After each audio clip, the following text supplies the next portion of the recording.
मैं IMH news से भूमिका सिक्केवाल। दिव्यांग जन का भगवान भी दिया धोखा, अब राजस्थान सरकार का मंत्री भी आश्वासन के बाद भी दे रहे हैं धोखा। विकलांग जन क्रांति सेना दोबारा बैठे धरने पर। पिछली बार भी 1 महीने के धरने के बाद आश्वासन देने पर लिखित सहमति होने के बाद धरना खत्म किया गया था, लेकिन मांग मानने से मना करने पर वापसी पिछले 20 अक्टूबर 2021 से बैठे हैं धरने पर।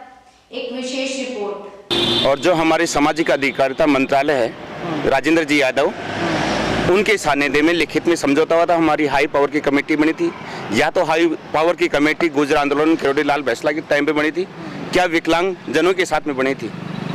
और हमने जिस मंत्रालय के सचिव बताए थे सभी से वार्ता हो, लेकिन आज सचिवालय में मुकर रहा है या आयुक्तालय में मुकर रहा है, इसके जो मंत्री हैं, जो यहाँ शासन सचिव है, वो सभी मुकर रहे हैं कि हम सबको इकट्ठा नहीं कर सकते। तो हम ये नहीं चाहते, हमारी मांग पूरी होनी चाहिए, चाहे आप सबको इकट्ठा करो या अकेले करो, मांग पूरी कराओ। हम यहाँ धरने देने के लिए नहीं, क्योंकि हम शरीर से विकलांग हैं, मन से विकलांग नहीं है। हम जान दे देंगे, लेकिन जान देने से दूर नहीं हटेंगे। हम यदि अधिकार रखते हैं यहाँ रहने का, तो अधिकार छीन के लेने का अधिकार भी रखते हैं, क्योंकि हम भी इंसान हैं, जानवर नहीं है। क्योंकि जानवर तो कहते हैं जिनमें बुद्धि नहीं होती उसको जानवर का है, कि मनुष्य में तो बुद्धि है, तो बुद्धि तो हमारे में भी है। सरकार हमारे केवल वोट बैंक मानती है, लेकिन हम वोट बैंक सरकार के नहीं है, सबके हैं। यदि वोट बैंक सरकार हमारे को मानती है तो हमारी मांगों का समर्थन क्यों नहीं करती है? मैं तो सरकार से पूछना चाहता हूँ, वादा करती है तो वादा खिलाफी क्यों? जब 2.5 से 3 महीने में सारी मांगों का पूर्ण निस्तारण करने का वादा करती है लिखित में, आज तक एक मीटिंग हुई है और उस मीटिंग का भी कोई सोल्यूशन नहीं। आपकी किन बातों पर सहमति हुई है ये भी सूचना नहीं दी गई।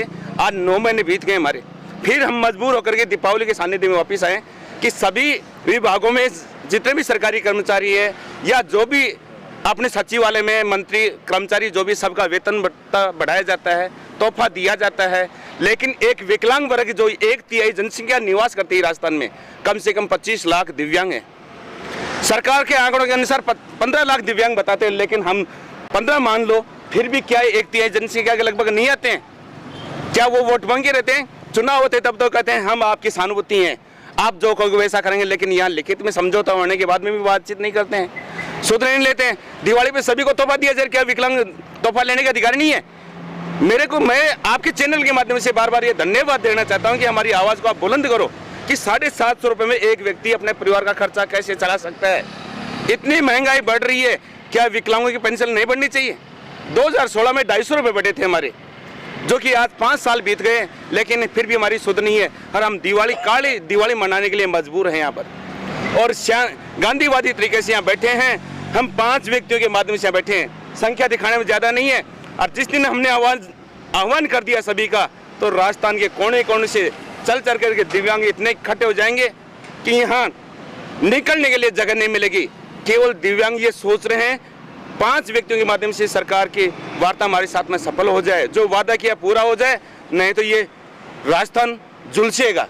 क्योंकि विकलांग इतना जानते हैं, अधिकार मांगने से नहीं मिलता तो छीन तो सकते हैं। क्योंकि पिछली बार किस किस मांगों पर सहमति बन गई थी? हमारी मांग ये थी, पहले थी रोजगार की मांग, जो 1996 से हमारे पद खाली पड़े हैं, उनको तुरंत प्रभाव से हमारा 4% जो आरक्षण दिया गया था, उस आरक्षण की कटी के अनुसार बढ़ा करके 4% तो दिया जाए, जबकि उसमें भी हमारे साथ में दोगला व्यवहार किया जा रहा है। जो हमारा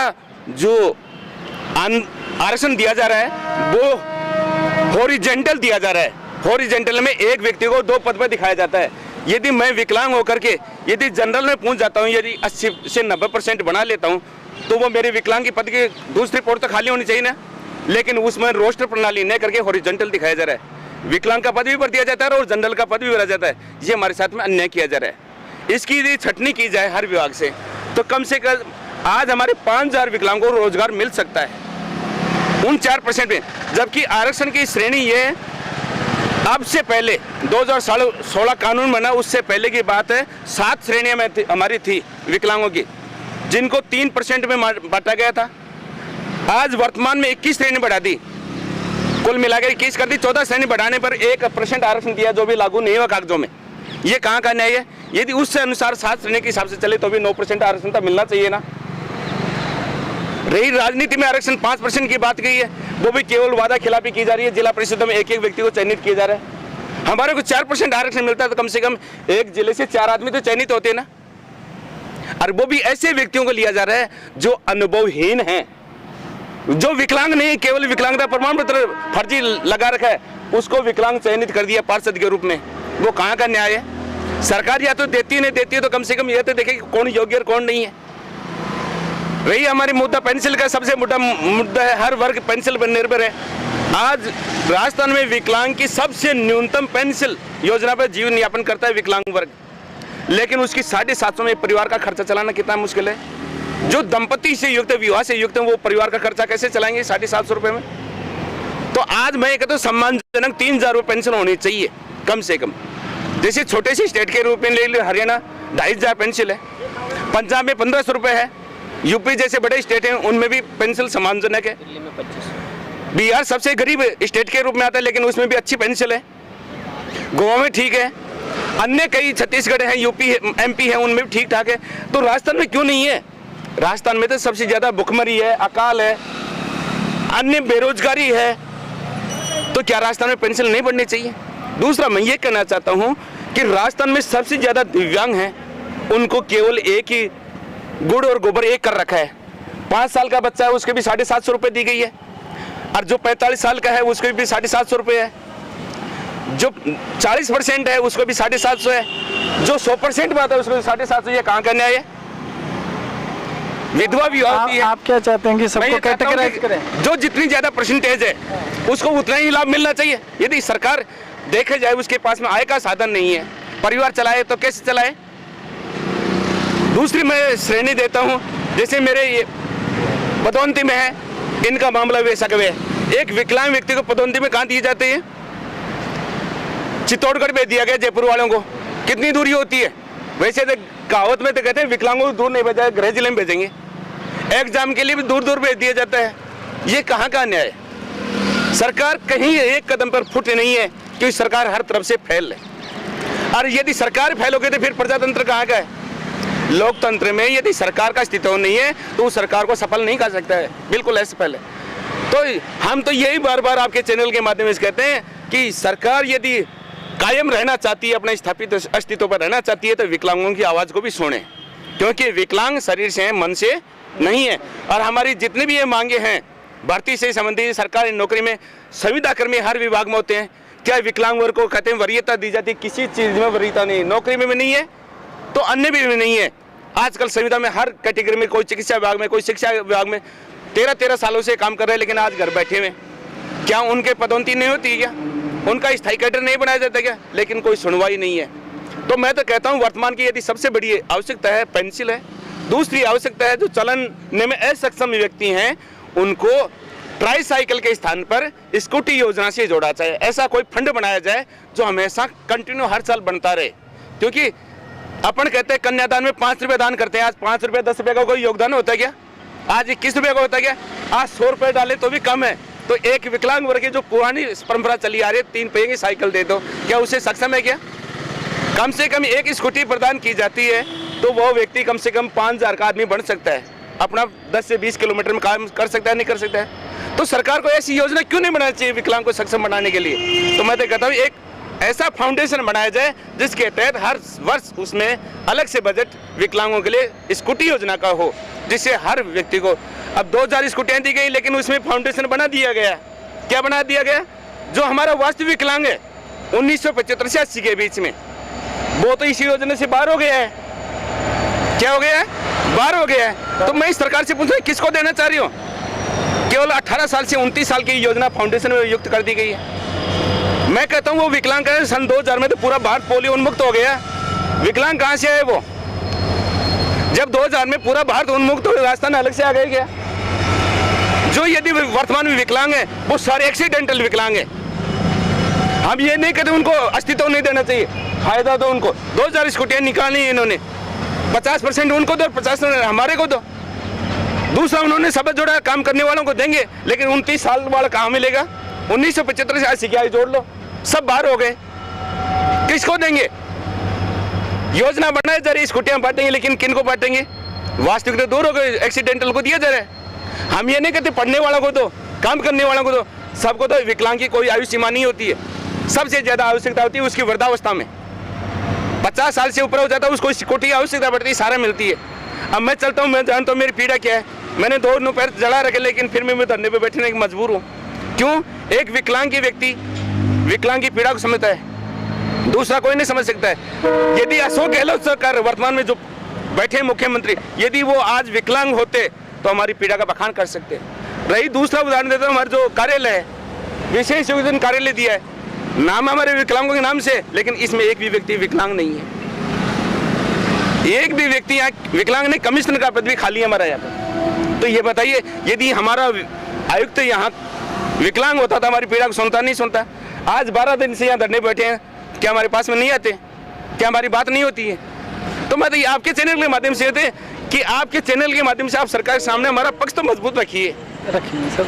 तो वो कोई आपका जो पिछला आदेश है वो है, कॉपी वगैरह आपके बिल्कुल पास? मिलेगी सर, दे दीजिए सर। तो मैं तो ये कहता हूँ, जय विकलांग जय संघर्ष।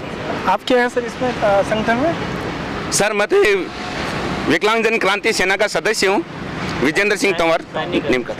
तो अभी है कोई सत्येंद्र सिंह जी बैठे हैं क्या? हाँ जी, ये अरे सर,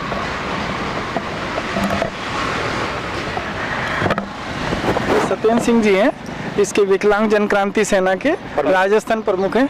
सर बताएं, सरकार से पिछली बार क्या क्या वार्ता हुई थी? सरकार से हमारी जो वार्ता हुई थी उसमें मंत्री महोदय आए थे। उन्होंने ये कहा था कि हम 6 महीने के अंदर अंदर सारी मांगों का जो है मांग पत्र दिया था उसका समाधान कर देंगे। ऐसी स्तर की वार्ता करवाएंगे, 6 महीने के अंदर अंदर सारा समाधान करके, और आपको जो है दोबारा धरने पे बैठने की आवश्यकता नहीं होगी। जब हमने वार्ता करी, दोबारा हमने उनसे समय मांगा, तो उन्होंने 1 जुलाई के महीने में 16 जुलाई को एक मीटिंग करी, और उसके बाद उन्होंने कोई मीटिंग नहीं करी। अच्छा, मीटिंग भी करी तो सामाजिक न्याय अधिकारिता विभाग के कर्मचारियों के साथ मंत्री जी ने मीटिंग करी, और हम लोग भी उसमें शामिल थे।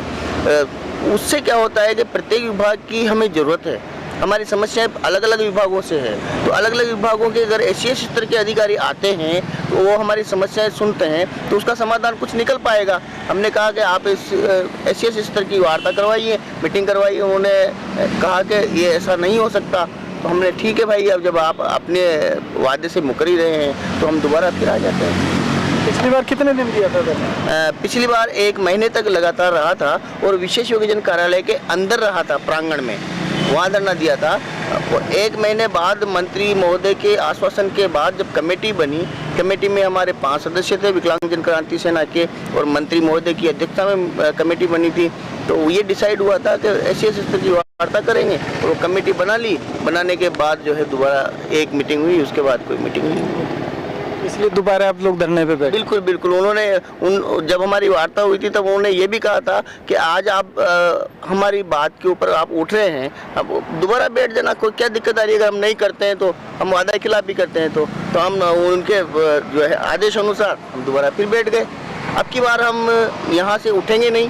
यहाँ से जितने भी मांग पत्र में जो मांगे थी उसकी समस्या का समाधान करके ही उठेंगे। बाकी हमने निश्चित किया है कि कमेटी की मीटिंगें चलती रहेंगी, यथावत चलती रहेंगी, जब तक मांगे पूरी नहीं होती धरना जारी रहेगा। सर जो भी जिम्मेदारी दे देते हैं वो सब ले लेता हूँ सर। ये सब पदाधिकारी हैं अपने संगठन के, इसमें कोई बड़ा या कोई छोटा या बड़ा कोई छोटा ऐसा नहीं होता, कुछ लेकिन नहीं है। जिम्मेदारी तो लेके जिस पर जिम्मेदारी होती है उसको काम ज्यादा करना पड़ता है। अरे तो हम कर दो रहा है नहीं। केवल सैनिक में जाना प्रमुख है, ये मेरे बाद इनकी जिम्मेदारी बनती है, और इनको मैंने जिम्मेदारी दी हुई है। और वैसे भी अगर कोई इसका कोई सदस्य भी नहीं होता फिर भी बखूबी अपना वो निभाता है क्रांति सेना के साथ, जो इस मिशन में है। जिनको लगता है कि विकलांग अधिकारों का संघर्ष हो रहा है, वो प्रत्येक व्यक्ति उतना ही वैल्यू रखता है जितना मैं रखता हूँ। उसको उतना ही महत्व दिया जाता है जितना कि इसमें नेतृत्वकर्ता को दिया जाता है। इसमें ना तो कोई बड़ा है न कोई छोटा है।